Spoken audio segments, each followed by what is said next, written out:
52ന്റെ square എങ്ങനെ എളുപ്പം കണ്ടുപിടിക്കാൻ പറ്റും? 52 50നോട് അടുത്ത് നിൽക്കുന്ന എന്നാൽ 50നേക്കാൾ വലിയൊരു നമ്പറാണ്. നമ്മൾ ആദ്യം ചെയ്യേണ്ടത് 52ഉം 50ഉം തമ്മിലുള്ള ഡിഫറൻസ് എത്രയാണെന്ന് കണ്ടുപിടിക്കുക. എത്രയാണത്? 2 ആണ്.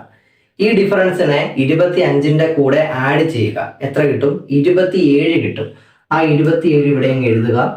50ഉം 52ഉം തമ്മിലുള്ള ഡിഫറൻസ് ഇല്ലേ 2, അതിന്റെ സ്ക്വയർ ഇതിന്റെ കൂടെ എഴുതുക. 2ന്റെ സ്ക്വയർ 4. 2704 ആണ് 52ന്റെ സ്ക്വയർ. 53ന്റെ സ്ക്വയർ എന്തായിരിക്കും? 50ഉം 53ഉം തമ്മിലുള്ള ഡിഫറൻസ് 3 ആണ്. 25ന്റെ കൂടെ 3 ആഡ് ചെയ്താൽ കിട്ടുന്നത് 28. ഇനി 3ന്റെ സ്ക്വയർ 9 ആണ്. അത് ഇതിന്റെ കൂടെ എഴുതുക. 0 9. 28 09 ആണ് 53ന്റെ സ്ക്വയർ. എങ്കിൽ 62ന്റെ സ്ക്വയർ എന്താണ്?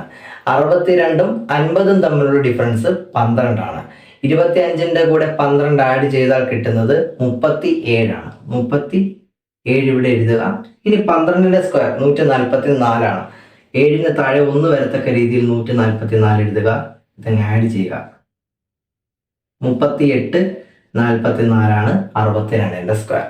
1 മുതൽ 125 വരെയുള്ള എല്ലാ നാച്ചുറൽ നമ്പേഴ്സിന്റെയും സ്ക്വയർ എങ്ങനെ എളുപ്പം കാണാം എന്നുള്ള ഡീറ്റെയിൽഡ് ആയിട്ടുള്ള വീഡിയോ ചാനൽ അവൈലബിൾ ആണ്.